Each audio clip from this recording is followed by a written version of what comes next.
Hola, ¿cómo están? Bueno, quería contarles que este sábado vamos a tener el tercer módulo del Seminario de Especialización en Pedagogía del Movimiento con el tema Movimiento Eficiente y Distribución y Gestión del Esfuerzo, ¿sí?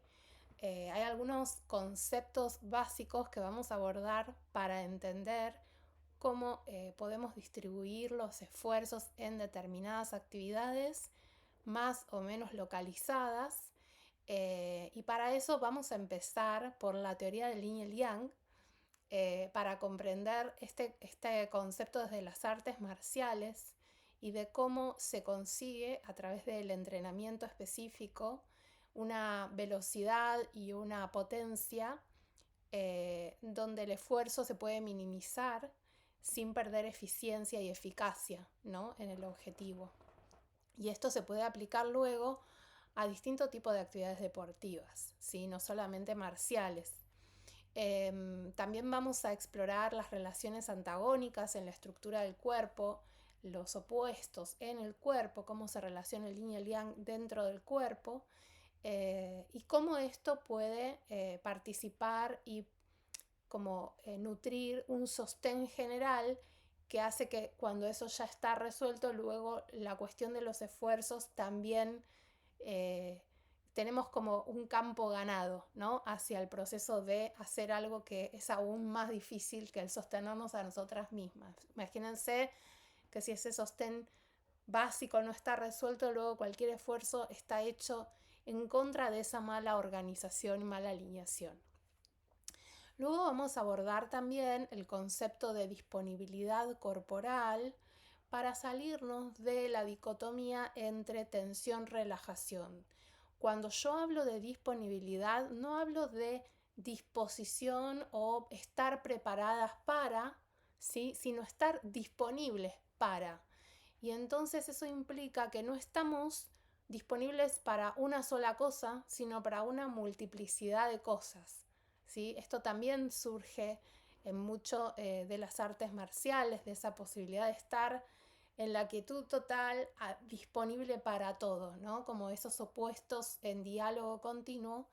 Es muy distinto que el concepto de disponibilidad que a veces se maneja en el ámbito de la educación física, quizás, o del deporte general, que tiene más que ver con estar preparado o poder pegar un salto, ¿no? Estar en una cierta ya tensión general activada. Esto tiene que ver con una reducción de la tensión, como un equilibrio entre lo que es tensión y relajación para que el cuerpo esté en el óptimo tono posible para estar disponible, no estar tenso y tampoco estar colapsado, ¿sí? Vamos a explorar por qué entramos en esas dicotomías también. Por otro lado, el concepto de ventaja mecánica que se maneja desde la técnica Alexander, y a la vez también se aplica en las artes marciales, que tiene que ver con desde dónde yo quiero llegar a determinada situación, desde dónde yo quiero empujar, desde dónde yo quiero levantar algo pesado, desde dónde quiero levantar una pierna, ¿no? Entonces, ¿cuáles son esas posiciones o qué significa posición, o a mí me gusta más decir disposición de ventaja mecánica, que tiene que ver con cómo organizamos el cuerpo para propiciar una determinada situación, acción o posibilidad, tanto para el soltar la tensión como para realizar una actividad, ¿sí? Para todo necesitamos ventaja mecánica, tanto para relajarnos como para activarnos. Y entender ese concepto y entender cuáles son las prioridades nos va a permitir luego encontrar, según nuestras actividades, cuáles son las ventajas mecánicas y desarrollar ese concepto en el contexto de nuestras prácticas particulares, ¿sí? Ya que este curso es para todo tipo de prácticas de la enseñanza del movimiento, tanto con objetivos deportivos, atléticos, artísticos o terapéuticos. Entonces, ¿cuál es la ventaja mecánica desde qué lugar vamos a poder propiciar aquello que queremos propiciar en nuestras alumnas o pacientes? Por otro lado, cómo se organiza la estructura y qué función cumple la elasticidad de los tejidos en la respuesta inmediata de toda la estructura al momento de recibir un desafío físico.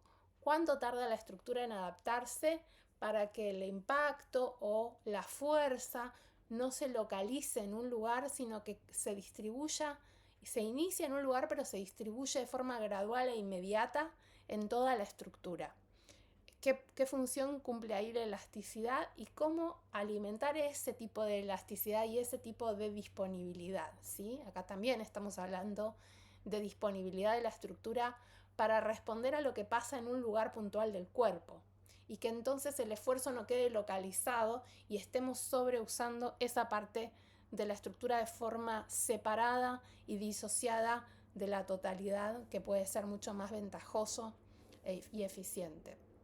Y por último, vamos a explorar el concepto de movimiento secuencial, que tiene que ver con la disponibilidad espiral de la estructura y cómo eso puede iniciar y propiciar una continuidad en el movimiento de toda la estructura, ¿no? Que no es solamente flexión y extensión, sino que también están estas relaciones espirales, secuenciales también, dónde empieza y cómo se continúa, que permiten abordar distintos tipos de movimientos, por ejemplo, elevar una pierna o incluso este movimiento básico, ¿no?, del arte marcial. Este movimiento es un movimiento espiral y propicia que al llegar al impacto toda la estructura esté mucho más rápidamente conectada que si lo pienso más como flexión-extensión, ¿sí? Hay flexión-extensión y hay espiral. Entonces, ¿cómo eso sucede en toda la estructura, en todo tipo de movimientos, ¿sí? Al empujar, al jalar, con piernas, con brazos, con cabeza, en distinto tipo de circunstancias, ¿no? También el movimiento espiral y secuencial permite no solamente desarrollar potencia, sino también integrar la estructura ahí donde no está integrada, porque a través de esas espirales se reconecta la fascia de los distintos niveles del cuerpo, y por ahí partes del cuerpo que antes estaban más disociadas a través del movimiento espiral se pueden integrar. Entonces también en el proceso terapéutico, ¿cómo podemos aplicar el movimiento espiral para algunas situaciones desafiantes en las que no estamos encontrando la manera de traer a la persona ahí a donde queremos, ¿sí? Tanto física como emocional o cognitivamente.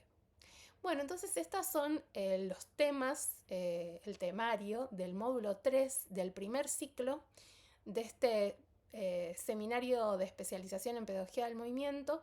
Y por último vamos a trabajar en la adecuación de estos conceptos, que igual lo hacemos a lo largo de toda la clase, porque siempre hay un momento después de cada exploración y de cada presentación del tema. Les consulto y compartimos experiencias propias y cómo estas experiencias pueden influir en la práctica de su enseñanza y de sus contextos de trabajo.